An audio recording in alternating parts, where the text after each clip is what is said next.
Boa noite, mergulhadores. Mais uma live de quinta-feira. Nós andamos um pouco afastados porque tivemos aí outros probleminhas que tentamos resolver aí a respeito da nossa pedreira lá em Curitiba, que a gente mergulhava, mas acabou sendo uma batalha que não tivemos sucesso, infelizmente. Houve pedido aí do Ministério Público, mas o Poder Judiciário acabou por não aceitá-lo. Então era isso que aconteceu nessas 2 semanas aí que a gente ficou afastado, sem fazer live. Segundo recadinho, o último post que eu fiz diz respeito a perguntas comuns de não mergulhadores a mergulhadores. É muito engraçado, participação especial da Carol Schmidt a respeito dessas perguntas, muito legal. É interessante que toda vez que a gente conversa com um não mergulhador, tem algumas perguntas que se repetem, por exemplo, respeito de tubarão, ou se a gente não passa frio, se não tem claustrofobia. É bem legal. Sigam lá, vão lá ver o vídeo, que é bem interessante. Dado esses recadinhos, agradecendo sempre o apoio da Aquanauta, da Felk Dives, da Naui Brasil, Intervalo de Superfície. Eu vou convidar meu dupla dessa noite, que é o professor Manuel. Vou chamá-lo e ele já vai se apresentar aqui. Professor Manuel, que é pai do Lucas, que é instrutor lá de mergulho da Aquanauta. Boa noite, professor Manuel. Boa noite, Bruno. Tudo bem por aí? Vou ter que pedir a pizza. O que houve? Não, esqueci de pedir a pizza antes de começar. Ah! Então peça a pizza. Bom, professor, hoje a gente vai conversar sobre a toxicidade do oxigênio, mas antes disso, eu queria que o senhor se apresentasse, desse as suas qualificações, onde o senhor trabalha, com o que o senhor trabalha, qual é a sua formação e tudo mais. Bem, Bruno, Oi, filho? Estou aqui com o assistente aqui do lado, aqui, daí tem que conversar um pouco. Bem, Bruno, a minha formação, eu sou biólogo, né? Me formei em biologia há muitos anos, né? Daí eu fiz o meu mestrado na área de biologia celular e molecular, depois eu fiz o meu doutorado na área de fisiologia, né? E sempre fui professor dentro da área de biologia molecular, biofísica, fisiologia. Trabalhei em algumas universidades, comecei dando aula na PUC do Paraná, que era a antiga Universidade Católica do Paraná, porque eu já tenho 62, então já faz um certo tempo, né? E depois trabalhei também na Unicamp uma época, daí voltei para Curitiba, daí trabalhei uma época também no Centro Universitário Positivo, que hoje é a universidade, mas fiquei 28 anos trabalhando na Universidade Federal do Paraná, né? Daí me aposentei em 2015 e para não ficar fazendo nada, né, comecei a fazer cerveja artesanal, continuo dando aula na pós-graduação e fui estudar daí acupuntura, fui estudar auriculoterapia, fui me especializar um pouquinho nessas áreas de terapias alternativas. Então, para mim foi muito bacana isso, né? Tá me ocupando muito do que eu estou fazendo, né? E continuo estudando, porque estudar assim, é uma questão eu já digo assim, não é amor, é paixão. Quer dizer, não é paixão, é amor, né?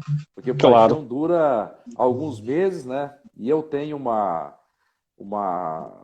sede de conhecer, de aprender, tanto que agora, quando o Lucas, meu filho, está nessa área de mergulho, né? Que eu falo franco para você, eu nunca fui para mergulho autônomo, sempre fui na apneia, porque me dá uma sensação horrível. Você comentou agora há pouco aí sobre claustrofobia. Né? Me dá uma sensação horrível, imaginar que eu estou a 10, 15 metros de profundidade e aquela coluna de água em cima de mim. E na apneia eu sei até onde que eu vou, né? Desço e subo. Pronto. mas eu não tenho mais aquele fôlego que eu tinha antigamente, não, né? Faz muitos anos que eu não mergulho, faz muitos anos. E tenho até vontade. O Lucas está me convencendo, tá? Quem sabe eu resolvo entrar nessa. Principalmente agora que eu mudei para. Eu saí de Curitiba e fui para Balneário Camboriú. Estou morando lá agora. Ah, Então, que legal. ontem, nesse final de semana, eu estava lá em Canto Grande e tudo. Então, né, quem sabe Opa! Deixa eu ver aqui que descolou a ventosa aqui e caiu aqui. Espera aí. Veja, Joia. o Lucas me ajuda aqui que Não, tá soltou a tudo ventosa certo. do vidro Tá aqui. aparecendo aí. Aqui. Eu segurei aqui. Então, na verdade, essa é a minha vida, né? Continuo estudando, trabalhando. Deixa eu regular aqui assim, filho. Aí, beleza. Mas, basicamente é isso, né? Então, continuo sempre com os desafios aí. Eu estava falando para o Lucas, né, Lucas? Olha, eu posso falar dentro do aspecto ligado mais à fisiologia, né?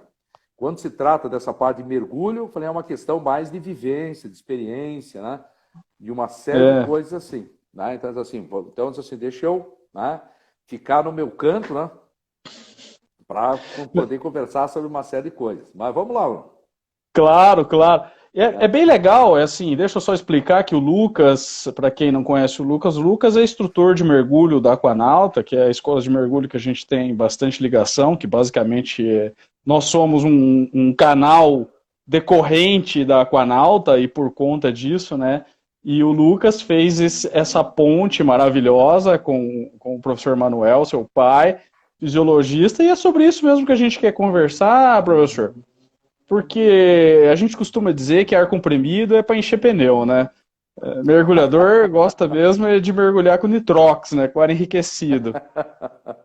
E não é incomum a gente entrar nessas discussões sobre o problema. Subir meu vídeo, Eric? Como assim? Sim? Sim? Vai me dizendo aí que eu não estou entendendo bem aí. Tá dizendo para subir porque tá cortando a tua testa, Bruno. Tá. Peraí. Agora Aí, sim. agora enquadrou melhor. Joia. E a gente costuma mergulhar com misturas de ar enriquecido, né, de nitrox, que vai mais oxigênio do que parece só os olhos para baixo. Será que assim melhora? Vai dizendo Agora aí. sumiu tua boca. Sumiu tua boca agora. Isso. Agora melhorou. Joia.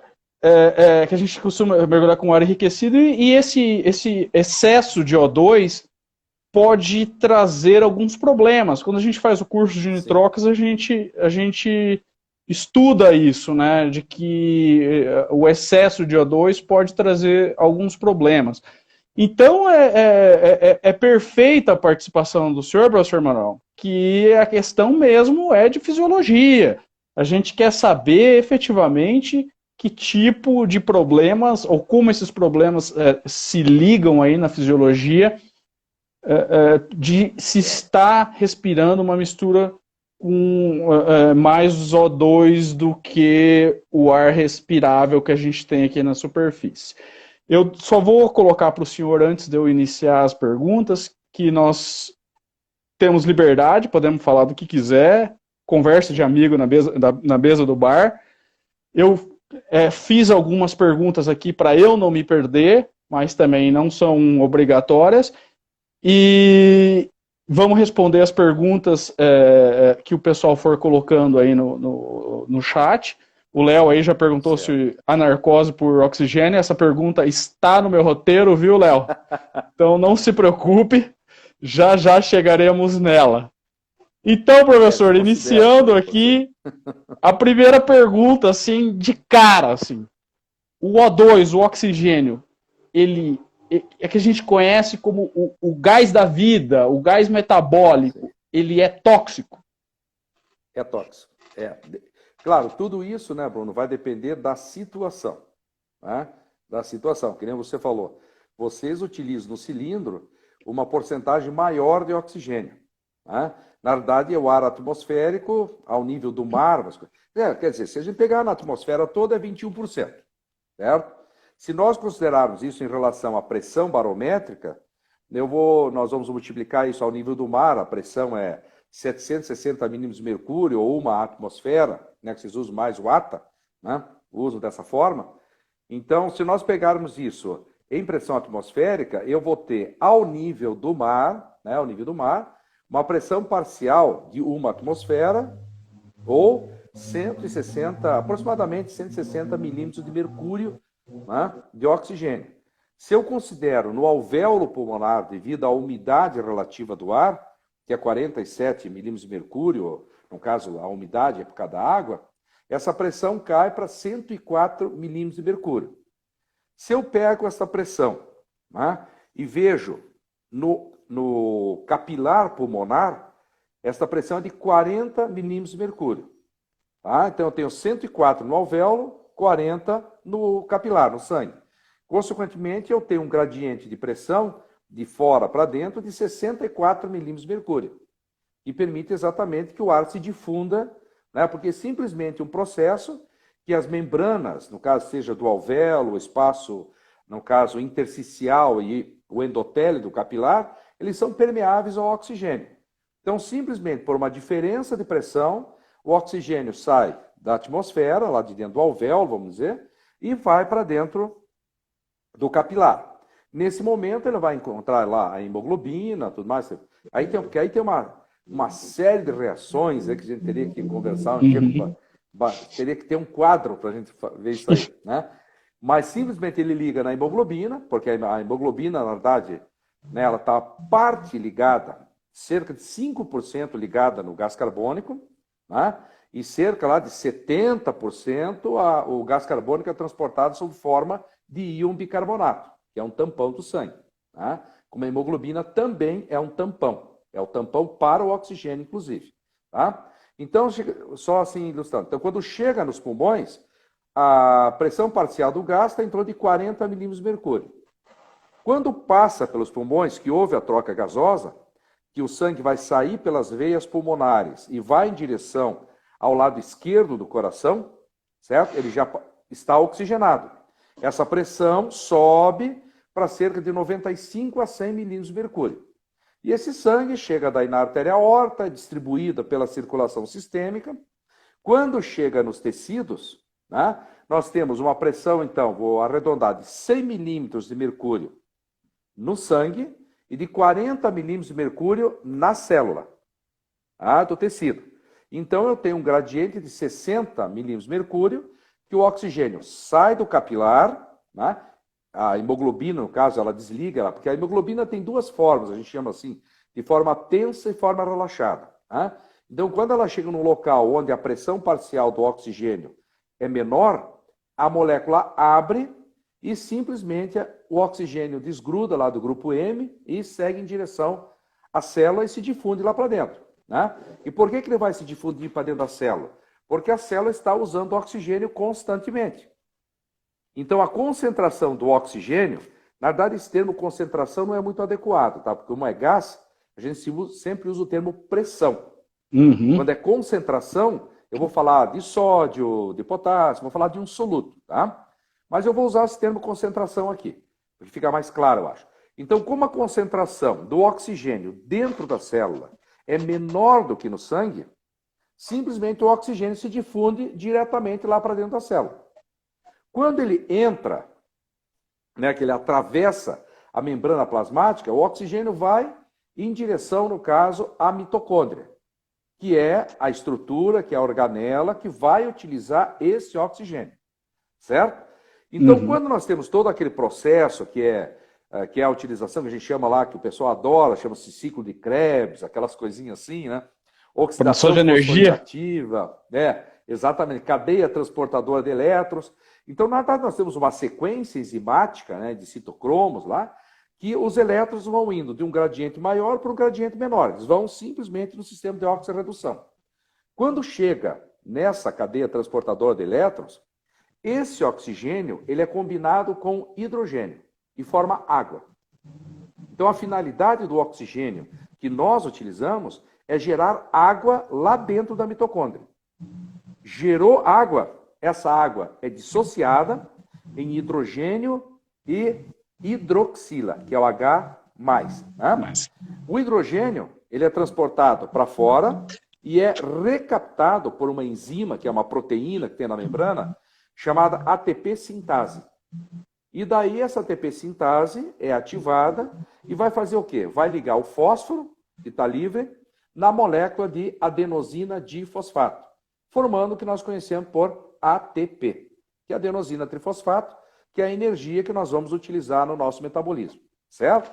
Então a finalidade do oxigênio é essa, nesses níveis normais, as concentrações normais. Mesmo nessas concentrações normais, uma parte desses elétrons que são utilizados na cadeia respiratória, eles vazam, então, assim, eles escapam da reação. E ao escapar da reação, o que acontece? Esse oxigênio que nós utilizamos, né, ele pega esse elétron que fugiu e forma o que nós conhecemos por superóxido. Superóxido é uma espécie reativa de oxigênio, que a gente chama de oxigênio singlet. Né? Então, o que é, na verdade, o radical livre ou a espécie reativa de oxigênio? É simplesmente esse átomo ou uma molécula com um elétron a mais, que ele está assim, despareado, ele está num orbital, mas não formando pares. Né? Porque quando ele forma par, ele vai formar uma ligação química. Né? Aí, no caso, ele não está fazendo isso. Então, esses íons, daí nós temos vários deles, os superóxidos, os peróxidos, hidroxil, né? O peróxido hidrogênico, H2, que também se forma muito, que é o H2O2, que é água, a gente chama água oxigenada, né? Que é o peróxido, né? Meu Deus do céu, peróxido de hidrogênio, né? Fugiu aqui agora, né?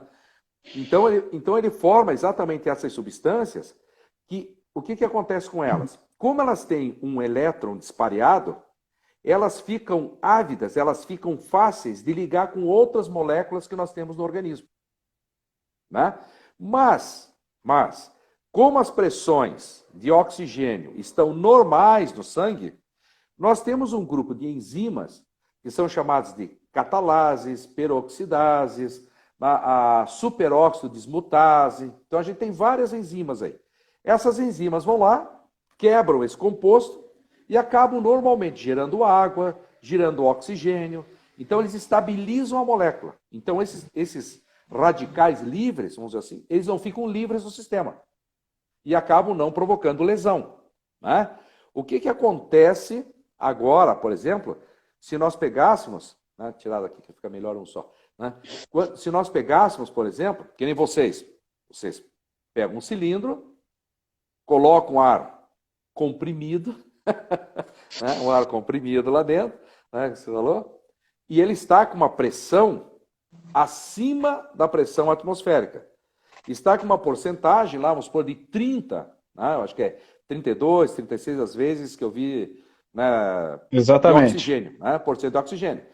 Então, exato. Veja, na atmosfera isso está 21%. Lá dentro do cilindro está 32%. Certo? E daí o que você faz? Daí você mergulha.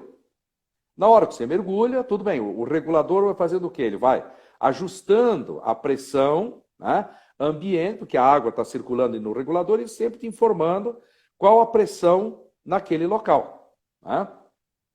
E você vai descendo. Lá, desceu 10 metros, desceu uma atmosfera. Pronto, 20 metros, pouco mais e vai indo. Né? O que vai acontecendo? Primeiro tem que pensar o seguinte, o cilindro está com uma pressão maior, tem uma porcentagem, melhor dizendo, né, de oxigênio maior. E você está fazendo exercício. Então você está passando por um estresse. O estresse pode ser ótimo, porque você está super feliz lá embaixo. Né? Mas o organismo não foi feito para viver lá embaixo.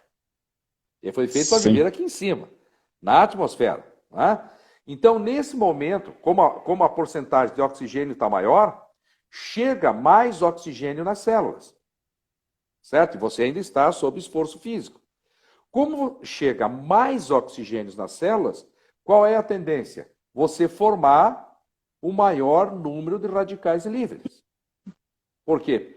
Parte desse oxigênio, tem que pensar sempre assim, a tua mitocôndria, né, as mitocôndrias que você tem nas suas células, elas estão preparadas para trabalhar com uma porcentagem de 21% de oxigênio atmosférico. Há uma pressão máxima de 1 atmosfera, né, que seria o nível 760, ou, se for de oxigênio, 160 milímetros de mercúrio ao nível do mar. Elas estão ajustadas a isso. Só que agora você colocou todo esse sistema num local estressante. Ela não está habituada a trabalhar aí. Né? Além de tudo que você tem que considerar, que eu digo assim, a lei de Henry lá, né? E a lei de Boyle, né? Que você está descendo, você está sofrendo uma pressão externa sobre os seus pulmões, que está diminuindo o compartimento e, consequentemente, aumentando a pressão interna. E ainda, né, o aumento da pressão, porque você está descendo, a lei de Henry, que a gente sabe, né? Quanto maior a pressão sobre um gás, esse gás vai começar a se dissolver mais nesse líquido. Né? Vai começar a fazer exatamente isso. Né? Então, o que vai acontecer? Né? Que na lei de Henry ela fala assim, que a quantidade dos gases dissolvidos num líquido é proporcional à pressão do gás e à solubilidade desse gás. Né? Então, quando você desce, aumenta a pressão e vai, vamos dizer assim, sobrando, né, vamos dizer assim, esse termo, acho que seria esse, sobrando mais gases nos líquidos orgânicos. Você está aumentando lá. Quando esse gás é fornecido em excesso na mitocôndria, grande parte desse oxigênio não vai ser utilizado para a formação de água, né, e daí hidrogênio e gerar ATP. Parte dele vai fugir e vai ligar com os elétrons da cadeia transportadora, gerando muito mais radicais livres. Certo? E daí que começa o problema. Começa o problema. Daí nós vamos entrar daí na chamada toxidez, ou que nós vamos falar antes de narcose. Porque antes de sentir narcose, o indivíduo já está tendo problemas muito mais sérios. A narcose está longe ainda. Está longe. Ele vai ter problema muito mais sério antes, né? Devido a isso. Então, o que vai acontecendo gradativamente? Ele vai formando esses radicais livres, né? E esses radicais, né, começam a fazer o quê? Eles começam a ligar em certas moléculas, né? Sejam proteínas, DNA. Por exemplo, esse excesso, essa forma, né, reativa de oxigênio, no caso, o superóxido, ele liga com base nitrogenada do DNA. Então, ele pode exercer uma ação mutagênica, inclusive, no decorrer do período, acabar gerando algum desequilíbrio, até uma doença no indivíduo, porque se altera o DNA, eu altero o RNA. O RNA é que vai dar expressão, por exemplo, de formação de todas as nossas proteínas no organismo. Então, aonde ele vai agir, nós não sabemos, mas ele age provocando mutação em ácido nucleico também. Tá? Mas agora o que vai acontecendo? Esse excesso, né, esse excesso de oxigênio que está formando esses radicais, vai agir principalmente aonde? Em membrana celular. E a membrana celular, ela tem... Rapaz, acho que eu vou fazer um desenhozinho aqui, rapaz. Mas faça, professor. Mostrar para você aqui, ó. O duro é que eu já estou começando a ficar com medo. O rei tá assistindo a gente aí. Fique tranquilo aqui, ó. O rei, eu tô ficando com medo, Reinaldo. Deixa eu ver se aparece aqui, ó. Acho que aparece, tá vendo? Aqui em cima, o redondinho, né? Então isso aqui é um lipídio. Aqui a parte, no caso, apolar do lipídio, seria, no caso, a parte polar, que é hidrofílica, no caso. E aqui, no caso, é a cadeia de carbono, ó. Você está vendo que uma aqui é tortinha, certo?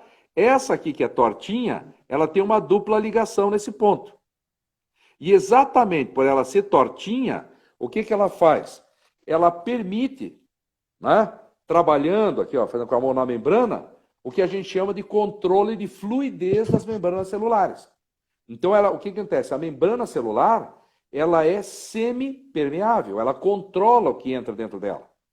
O que acontece quando o radical livre vai lá e liga nessa cadeia desse lipídio que é chamado de fosfolipídio? Tá? Quando ele liga nessa dupla ligação, essa cadeia que estava tortinha, agora fica reta. Quando ela fica reta, o que você fez? Alterou a fluidez da membrana. Se alterou a fluidez, qual é a lógica? Morte celular, lesão celular. porque a membrana celular perde, né, a seletividade dela. Né? Vai perdendo. Claro, também não é tão grave assim, senão, meu Deus do céu, né? A gente ia ter mais óbito do que indivíduos se divertindo mergulhando. Então não é bem assim. Né? Porque queira ou não queira, nós estamos tendo... Os nossos sistemas, né, continuam, né, trabalhando, tirando esses radicais e tudo mais. Mas o problema é sempre assim, a exposição, o tempo que o indivíduo vai ficar, né, essas coisas todas. Por isso que existe sempre um controle de tempo em relação ao mergulho que você está fazendo, profundidade, todas essas coisas assim. Né? Tem que ter um limite, né, de cuidado. Então, o que vai acontecer? Um outro fator que nós temos é o que a gente chama tampão da hemoglobina. Então, a hemoglobina tenta tamponar, ela tenta pegar esse oxigênio. Mas quando nós superamos essa pressão parcial do oxigênio no sangue, o tampão da hemoglobina também não funciona, ele não consegue mais. Porque ela é saturada, né? Vamos supor assim, eu tenho a hemoglobina, ela consegue segurar 100 oxigênios, né? Numa pressão de 40 milímetros de mercúrio no sangue. Se eu tiver 100, né, ela não vai segurar mais, então vai começar a sobrar. Né? E aí que nós começamos a ter exatamente os problemas, porque o nosso sistema enzimático, as peroxidases, as catalases, a superóxido dismutase, o tampão da hemoglobina, tudo isso começa a ficar desequilibrado. E você começa a ficar exatamente com esse lado que a gente chama de toxidez do oxigênio. Certo? E qual vai ser o problema mais sério que vai ter disso aí? Porque no momento que você começa a ter... Porque qual é o problema mais sério? Vamos só pegar assim. Ó. O problema mais sério é o sistema nervoso. Tá? É o sistema nervoso. Então, se o indivíduo começa a ter um problema pulmonar, se ele começa a ter lá... Se pegar narcose lá, por exemplo, no caso de embolia pulmonar por nitrogênio e tudo mais, dor articular, lesão de cartilagem, isso é tudo devido a uma alteração vascular. Certo? O problema é vascular. Porque, por exemplo, se você pega lá na embolia, o que é? Você tem uma bolha, né, que na realidade está fazendo o quê? Obstruindo um vaso. Se essa bolha obstrui o vaso, adiante desse vaso começa a ocorrer o que a gente chama de hipoxia. Não, o pessoal tem o hábito de falar hipóxia, né, mas nada, é uma hipoxia, né? Então o indivíduo começa a ter uma queda da pressão parcial do oxigênio adiante dessa bolha, adiante desse êmbolo. E o que vai acontecendo gradativamente? As células não recebem o oxigênio e fazem necrose. Então, isso é uma outra coisa. Agora, em relação ao oxigênio, o que vai acontecendo? Né? Ele vai ligando nessas cadeias e vai alterando as moléculas. Ele vai alterando molécula, vai alterando, então, a permeabilidade da membrana, ele vai alterando os sistemas enzimáticos. Então, ele começa a interferir no metabolismo celular. Certo? E o que vai acontecendo? Um grande problema que tem em relação ao neurônio, você sabe lá que o neurônio, no axônio dele, ele tem uma bainha que é chamada bainha de mielina, né? Que é formada exatamente por uma célula que é chamada célula de Schwann. E essa bainha de mielina, ela envolve o axônio, e o axônio, por sua vez, ele modula os impulsos nervosos, que a gente chama de potenciais de ação, né? Que vão ser conduzidos pelo neurônio. O que vai acontecer? Essa bainha de mielina é alterada. Por quê? Porque os lipídios da bainha de mielina foram alterados pela ligação do superóxido. O que acontece? Ela não consegue modular. E a partir daí, as redes neuronais, depende da rede que foi afetada, começam a disparar impulsos. Então, eu falei, antes da narcose, o indivíduo entra em convulsão. Tá? Então, ele vai entrar em convulsão antes da narcose. Então, isso que vai acabar acontecendo. Então, por isso que se fala, né, o efeito tóxico do oxigênio acaba sendo exatamente esse. Né? De alterar todas essas coisas. Um outro, não sei, você quer me interromper para alguma coisa? Não, professor, pode falar. Nós temos ainda mais um tempo. Pode continuar. Né? Vai lá, né? Porque eu estou falando tanto aqui que para não nos perder aí. Qualquer coisa me interrompe. Tá? Claro. Então, o que vai acontecendo? Então, vamos assim, primeiro a gente tem que entender, voltando um pouquinho, o consumo de oxigênio pelo cérebro é super elevado. Então, cerca de 20% do oxigênio que nós inalamos e vai para o nosso sangue, ele é para metabolismo cerebral. Então, ele utiliza 20%. Né? Você veja que nós utilizamos cerca de 300 ml de oxigênio por quilo por minuto, aproximadamente, né, que a gente utiliza. 20% disso, né, acaba indo todo, né, para o cérebro. Quando você mergulha de 300, isso passa para 1.000 ml, 2.000 ml. Para você ter uma ideia, num atleta, esses atletas de ponta de atletismo, eles chegam a consumir cerca de 5, 6, 7 mil ml de oxigênio por minuto. Por isso que a ventilação deles, normalmente é em torno de 12, 16 por minuto, né? Ela passa lá para 30, 35 por minuto. Vai lá em cima a ventilação. Né? Porque exatamente vamos dizer, o gás carbônico, o oxigênio está sendo consumido, o gás carbônico está elevado, e daí ele força exatamente o aumento da frequência respiratória. Mas muito bem, então o que acontece? Essa grande demanda, né, que nós temos de oxigênio para o tecido nervoso, né, acaba exatamente que a eficiência deles vai dependendo exatamente desse consumo de oxigênio. Agora, voltando lá, nossa, agora eu fui para um lado, fui para o outro, eu perdi o raciocínio. Né? Vamos embora. Se nós temos excesso de oxigênio, começa a vazar muito mais elétron, que liga mais o oxigênio, que gera mais formas reativas de oxigênio. E com isso nós começamos a ter uma série de problemas. Então, volto lá no neurônio. Então, primeiro eu falei o quê? Bainha de mielina é alterada, que começa a mexer exatamente, né, com os potenciais de ação. Isso é, com a frequência com que os neurônios disparam para controlar os diversos órgãos no organismo. Porque nós temos dois sistemas do organismo que fazem coordenação. É o sistema nervoso e o sistema endócrino. Né? São os dois sistemas. O nervoso é o primeiro sistema que percebe qualquer alteração que tem no corpo. E a finalidade do neurônio, pelos seus receptores, é perceber qualquer desequilíbrio que tenha. Seja uma alteração, por exemplo, se nós tivermos uma alteração da pressão parcial do oxigênio, né, imediatamente o nosso organismo vai começar a perceber isso. Se começar a baixar muito. Né? Porque, na verdade, a primeira coisa que os receptores pegam é o aumento do gás carbônico. O gás carbônico que é o nosso gás de alarme para respirar, não é o oxigênio. O oxigênio tem que cair muito, por isso que, voltando um pouquinho só, a hiperventilação, né, no indivíduo com apneia é perigosa. Né? Porque ao fazer a hiperventilação, ele elimina muito gás carbônico, e quando ele mergulha na apneia, né, o gás carbônico é que vai ter que subir a sua concentração na circulação, para daí ativar o sistema nervoso e dizer para o indivíduo, você tem que respirar. Né? E às vezes acontece que ele está numa apneia, numa profundidade muito grande, quando o gás carbônico está subindo, ele já não tem mais oxigênio. E acaba, né, perdendo os sentidos lá numa profundidade e acaba tendo afogamento. Mas voltando aqui então, lá no neurônio. Primeiro foi o problema da bainha de mielina. Agora, nós estamos alterando o metabolismo neuronal. O neurônio produz neurotransmissores, vários deles. Então, é glutamato, é dopamina, é serotonina, acetilcolina, histamina, GABA, ácido gama-aminobutírico, vários deles. Então, uma das primeiras coisas que nós começamos a ter alteração é na formação desses neurotransmissores. E daí vai depender de qual rede neuronal é afetada. Porque, por exemplo, eu tenho no cérebro uma via que é chamada glutamatérgica. O que significa isso? Que esses neurônios liberam um neurotransmissor chamado glutamato, que é o principal neurônio excitatório que nós temos no sistema nervoso central. Tá? O que vai acontecer?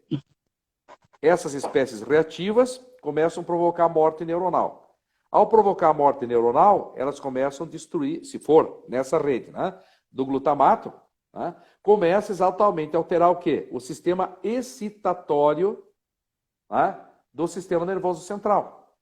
A partir daí, o indivíduo começa a ter sensações, às vezes, de formigamento, né? Ele começa a ter visão turva, ele começa a ter um processo de letargia devido à deficiência do neurotransmissor excitatório. Tá? Às vezes, o que vai acontecer? Deixa eu só explicar que tem uma coisa assim. É que é tanta coisa, Bruno, que chega uma hora que eu não sei para onde que eu vou. De tanta coisa que a gente tem. Então, o que vai acontecer? Essa alteração do glutamato, ela mexe com Um outro neurotransmissor que nós temos chama-se óxido nítrico. Tá? O óxido nítrico, ele é um vasorelaxador.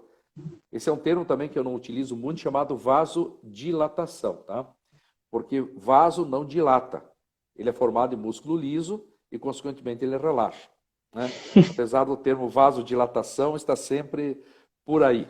Né? Mesma coisa, eu não posso falar nível de glicose, né? Porque nível de glicose eu não tenho, eu tenho concentração. Né? Nível de glicose, vou colocar a glicose num tubo de ensaio, olhar e o nível está aqui.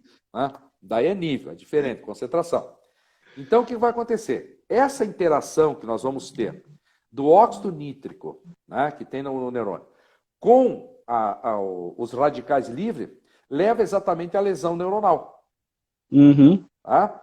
E o que acontece? Um outro fator que nós temos desse óxido nítrico, que é liberado, que eu só vou explicar para você, o óxido nítrico ele é liberado pelo estresse vascular. E nós temos só pensar o seguinte, ó, quando você está mergulhando, tá, você está sob estresse. Com isso, você está tendo um aumento da frequência cardíaca, um aumento da pressão arterial, né? Você está tendo vasoconstrição, porque quem está te coordenando nessa hora é o sistema nervoso simpático. Né? Então, é o que é o sistema que te prepara para a ação. Né? Então, o sangue, como eu vou falar para você assim, ele está com fluxo muito mais intenso dentro do vaso. Isso aumenta o atrito na parede do vaso, que acaba exatamente liberando pelo endotélio, que são essas células que formam o vaso, o óxido nítrico. E o óxido nítrico é vasorelaxador. Então, o que faz? Você relaxa as arteríolas para compensar essa pressão arterial que está sendo aumentada pelo estresse. Então, nós temos todo um sisteminha de controle. Agora, o que vai acontecer? Esse óxido nítrico, ele tem um outro fator. Ele modula o sistema nervoso autônomo, que nós temos o simpático e o parasimpático, certo? Então ele atua modulando esses dois sistemas. E a gente chama de sistema nervoso autônomo porque nós não temos controle sobre as funções que ele controla. Tá? Então nós não temos, por exemplo, controle sobre frequência cardíaca, pressão arterial, né? O débito cardíaco, sobre nossas funções digestórias, sobre concentração plasmática. Então, tudo isso é controlado por esses dois sistemas. Tá? Então, o que vai acontecer? Esse óxido nítrico, quando ele aumenta, né, daí é liberado pelo endotélio, pelo esse estresse, ele provoca Pera, eu só vou voltar um pouquinho aqui, que eu olhei aqui na minha cola e eu estou vendo um negócio aqui. Então, explicar assim, né? O simpático, tá? O simpático, ele vai sempre te preparar para a ação. Então, ele vai te dar o alerta, vai te dar a ação, vai aumentar a tua frequência cardíaca, a frequência respiratória, vai aumentar o débito cardíaco, o fluxo sanguíneo vai ser mais rápido, vai bombear mais sangue por minuto no coração. Tá? Ao mesmo tempo, ele vai provocar broncorrelaxamento, ele vai relaxar os bronquíolos, então ele vai diminuir a resistência das vias aéreas, para que você permita exatamente, né, inspirar, circular mais o ar e, consequentemente, aproveitar mais o oxigênio e também eliminar o gás carbônico. Tá? O parasimpático, tá, ele já atua, ele libera, porque o simpático basicamente é a adrenalina e noradrenalina. São os dois que ele libera. Tá? A adrenalina pela medula da suprarrenal e a noradrenalina pelas terminações nervosas, diretamente pelos neurônios. Tá? Daí o que vai acontecer? O parasimpático, ele modula exatamente assim. Se você tiver um aumento de frequência cardíaca, um aumento de pressão arterial excessivo que te leve a um estresse extremo, o parasimpático descarrega um neurotransmissor chamado acetilcolina. E a acetilcolina faz exatamente ao contrário. Ela diminui a frequência cardíaca, diminui o débito cardíaco, consequentemente vai diminuir a pressão arterial. Então, os dois sistemas vão se contrabalançar. O que acontece em relação agora àquele óxido nítrico que eu falei para você que estava sendo aumentado? Ele começa a provocar, né, ele é causado pelo estresse vascular, né, provoca um vasorelaxamento e provoca a diminuição da pressão arterial. Agora, o que acontece se o oxigênio começa a aumentar no ambiente? Se ele começa a aumentar no ambiente, ele começa a gerar mais espécies reativas de oxigênio. Essas espécies reativas ligam ao óxido nítrico. Se liga ao óxido nítrico, ele perde o efeito de vasorelaxador, porque daí se sobressai o efeito do sistema simpático, que descarrega adrenalina e noradrenalina. Se eu não tenho óxido nítrico para vasorelaxar, eu tenho a noradrenalina e a adrenalina para vasocontrair. Contrair. Certo? Se ele provoca vasoconstrição, porque eu não tenho óxido nítrico, o que vai acontecer?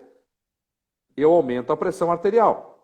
Esse aumento da pressão arterial é um aumento sistêmico, né? Porque a circulação é fechada. Vai acontecer o quê? Os sistemas reguladores vão tentar compensar isso. Baroreceptor, sistema nervoso central. Eles vão tentar compensar isso. Só que eles não conseguem, por quê? Porque eu estou com excesso de espécies reativas de oxigênio, diminuindo o óxido nítrico. Ok? Daí o que vai acontecer? Eles vão diminuindo gradativamente, certo?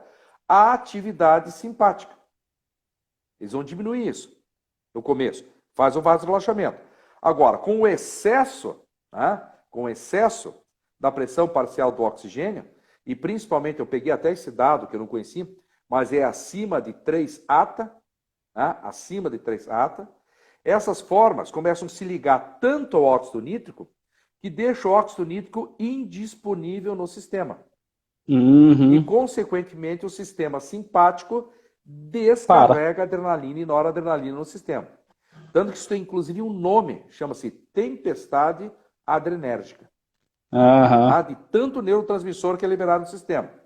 O que vai acontecer? Sobe frequência cardíaca, sobe o débito cardíaco, sobe pressão arterial, sobe pressão, né, encefálica, sobe a pressão nos capilares pulmonares. Que nós temos que entender só o seguinte, vou fazer aqui um adendo assim. Nos pulmões, nós temos 2 tipos de circulação sanguínea. Uma circulação que vai nutrir o parênquima pulmonar, o tecido pulmonar, e uma circulação que é desviada para os alvéolos pulmonares, onde nós temos a troca gasosa. Tanto que nós chamamos essas circulações de circulações especiais, que são as circulações de um determinado órgão. Então, tem 2 circulações. Uma que cuida do próprio tecido e a outra que faz a troca gasosa. O que acontece? Esses capilares alveolares começam a ser lesados pelo aumento de pressão. E o que acontece assim? Eu vou explicar para você. Quando eu aumento a pressão dentro do capilar, imagine o seguinte, o vaso ele é permeável. Ele é cheio de buraquinhos, vamos dizer assim, entre aspas, tá? Isso no capilar. Se eu começo a aumentar a pressão dentro do capilar, eu começo a colocar um pouco de líquido para fora. Se eu coloco o líquido para fora, eu vou provocando um edema no local. O edema é exatamente o aumento do líquido intersticial.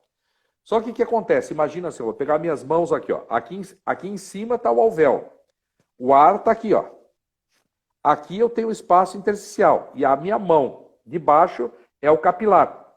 Se eu começo a colocar líquido entre essas 2 superfícies, essas 2 faces, o que vai acontecendo? Isso aqui vai se afastando.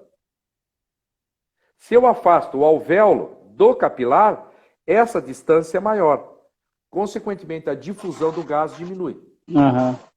Entendi. E outra coisa, se eu começo a ter aumento de pressão no capilar e o capilar, pelo aumento de pressão, rompe, eu começo a diminuir a oxigenação. Então, eu começo a ter lesão dos capilares pulmonares. Com isso, nós começamos a gerar um quadro chamado hipoxia. Não tem perfusão de gás, diminui a pressão parcial do oxigênio no sangue arterial e os tecidos começam a entrar em falência por deficiência do oxigênio. Isso aí já é bem avançado. Mas o que vai acontecendo? Nas primeiras lesões, naquelas microlesões, começa a ter uma deficiência exatamente na perfusão. Então, é um sistema que a gente chama de VQ. É perfusão de sangue com a troca de gases. É ventilação e perfusão. Então, isso tem que ter sempre um equilíbrio, né, em relação ao que a gente está fazendo. E daí o que vai acontecer? Começa a faltar oxigênio para os neurônios. Se começa a faltar oxigênio para o neurônio, começam exatamente os sintomas neurológicos. Então, primeiro, talvez, começou tudo lá com esse excesso de oxigênio, com a forma reativa, com a toxidez, que sobrecarregou o óxido nítrico, lesou a membrana de neurônio, né? Então alterou a permeabilidade, alterou a produção dos neurotransmissores, seja do glutamato, ou seja do GABA, que é o inibitório também. Né? Então, você veja, nós começamos a ter um desequilíbrio geral. Sim. Né? Então, isso, como a gente está dizendo, isso aqui é o extremo. Né? Não está acontecendo nos mergulhos normais de vocês. Isso vai ser um quadro extremo. Né? Professor, o que vai acontecer? Deixa eu só te interromper um segundo, porque na verdade a gente tem um tempo limitado. E o nosso tempo está quase chegando ao fim, nós temos exatamente 13 minutos.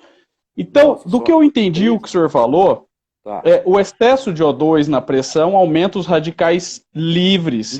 Ou seja, não há uma possibilidade de metabolizar aquilo tudo. Mas a gente sabe que quando a gente volta à superfície, isso tudo volta ao equilíbrio. Então eu quero fazer duas perguntas que pedi para o senhor responder rapidão. Primeiro, essa continuidade de estar sempre mergulhando e aumentando o radical livre, ainda que depois a gente volte a um equilíbrio da superfície, a longo prazo ela pode ser um problema? E segunda pergunta, o senhor já meio que falou, mas eu vou perguntar, queria que o senhor respondesse, se for possível, de uma maneira mais enfática. Se o O2 é narcótico. Então, são essas duas perguntas, professor, sim. E eu vou lhe dar 8 minutos para o senhor responder isso. Tá, vamos lá. Né? Então, até eu vou dizer, se ele é narcótico e em relação ao fato de você mergulhar frequentemente, o que vai acontecer? Isso. Primeiro nós temos que pensar o seguinte, se você mergulha frequentemente, né? Você está mergulhando frequentemente, a tendência do corpo é fazer um ajuste. Tá? Porque é como se estivesse fazendo um exercício. Quanto mais você submete o organismo a uma hipoxia, então vamos por assim, que você está trabalhando com uma atividade, apesar de você estar com uma concentração, uma pressão, uma porcentagem de oxigênio maior no cilindro, ok? Você sempre está submetendo o organismo a um estresse. A tendência do organismo é se ajustar a esse sistema. Desde que você, eu sempre brinco assim, que você ande nas condições normais de temperatura e pressão, sem problema nenhum. O teu organismo ele vai estar equilibrado, ele vai conseguir se ajustar, você vai sair da água, vai entrar na pressão atmosférica normal e as tuas mitocôndrias vão trabalhar, as enzimas vão trabalhar, retirar esses radicais livres, nenhum problema. Desde que você nunca provoque sobrecarga. Justo. Se você começar a sobrecarga, você vai fazer microlesões e, como eu te falei, você nunca sabe aonde estão essas lesões. Por quê? Porque os radicais estão ligando em moléculas no teu corpo. Então, da mesma forma que elas podem ligar lá numa proteína de membrana, elas podem ligar numa guanina, que é uma base nitrogenada do DNA e, consequentemente, isso provocar uma alteração, uma mutação que vai acabar te ocasionando um problema futuro. Só que, às vezes, esse problema vai ser ocasionado e você nem vai ter ideia que foi por isso. Porque, infelizmente, são coisas que nós não podemos determinar. Justo. Certo? Agora, em relação à narcose, por que ele provoca a narcose? Porque uma das coisas que ele faz, o que o oxigênio vai fazer, veja bem, existe um neurotransmissor que é chamado ácido gama-aminobutírico, que é o chamado GABA. Esse GABA ele é um neurotransmissor inibitório. Ele é inibitório. Então, o que vai acontecer? Quando você tem um desequilíbrio entre o neurônio excitatório, que é o glutamato,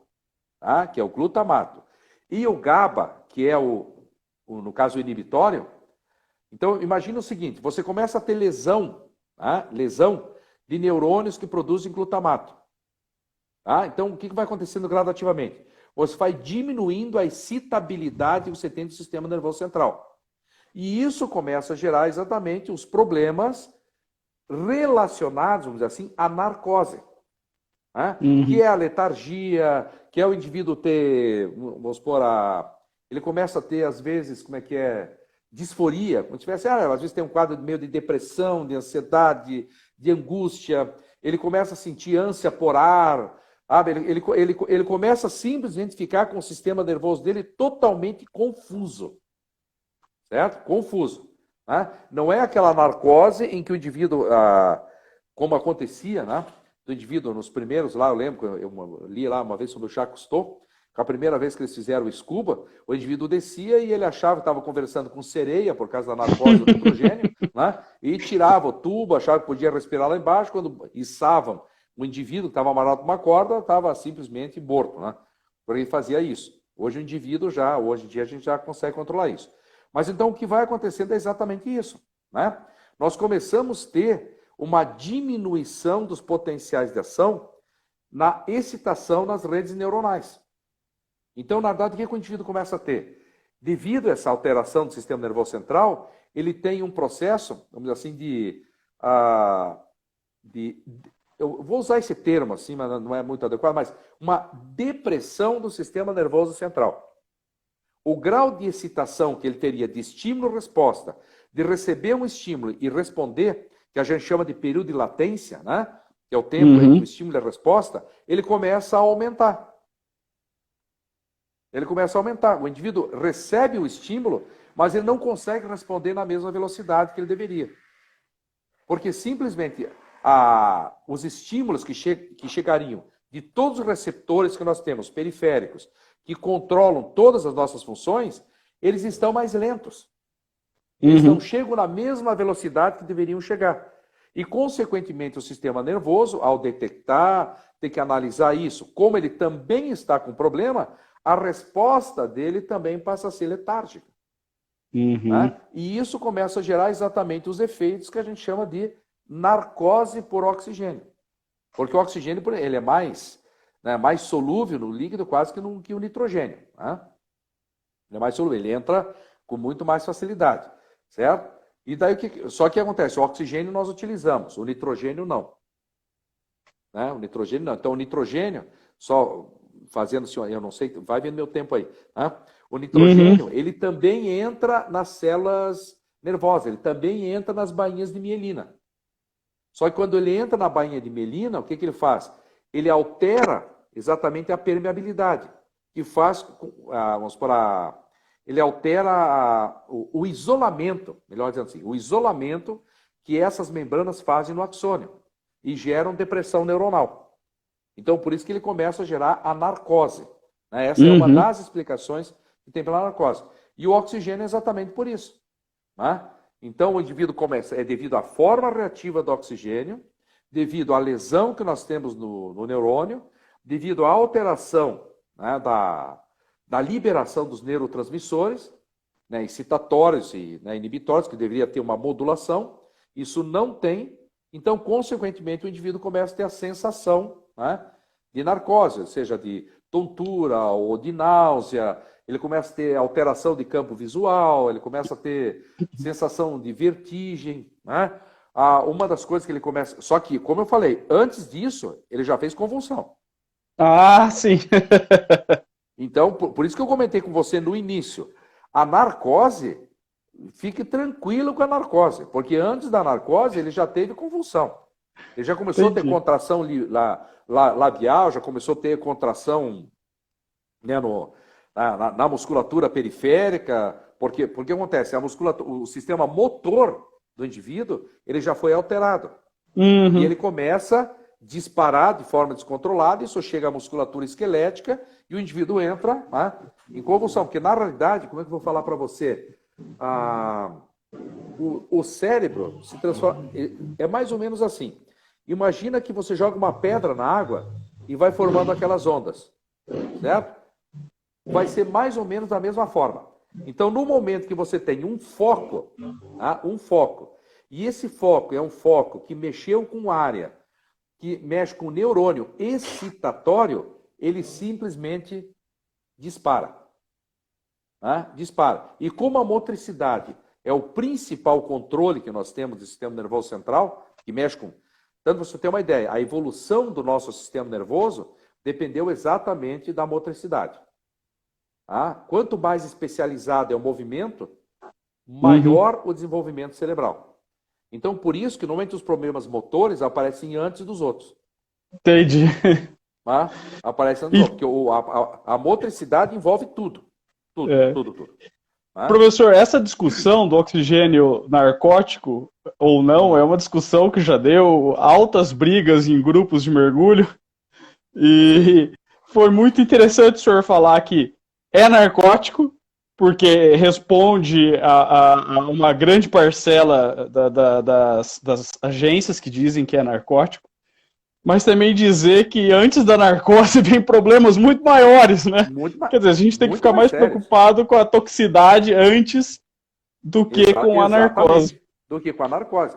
A narcose seria um efeito, assim, se a gente disser assim, secundário, seria um efeito posterior à convulsão. Joia. Né? Então, a lesão que você vai ter pela toxicidade do nitrogênio, do oxigênio, desculpa, vai ser muito maior do que você se preocupar com a narcose.